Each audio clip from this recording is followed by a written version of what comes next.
Jeg har simpelthen haft verdens bedste dag. Julen, det er hjerternes fest, siger man, men der er bare nogle, julen er knap så sjov for. Og det er blandt andet de 15.000 børn i Danmark, som er anbragt på enten børnehjem eller i plejefamilier. Og jeg synes på en eller anden måde godt, man kunne gøre lidt for at se, om man kunne gøre julen lidt sjovere og lidt gladere for dem også.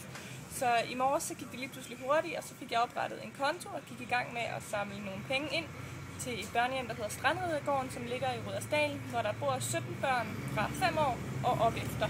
Og nu er dagen snart ved at være omme, og indtil videre har vi faktisk fået samlet omkring 3.000 kroner sammen, og det synes jeg er ret fantastisk. Jeg er ret stolt over det. Det er alt lige fra min søster, der har givet lidt, til en kammerat, der har givet lidt, og så har jeg lige været til julemøde i vælgerforeningen i Rudersdal, og der var også et par stykker, der spyttede lidt i.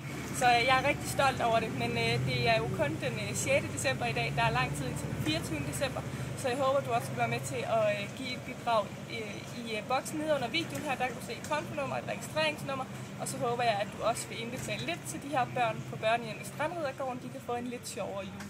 Og får vi nu samlet rigtig mange penge sammen, så findes der faktisk i alt 6 børnehjem i Rudersdal. Det er meget vildt, men der findes faktisk 6 børnehjem.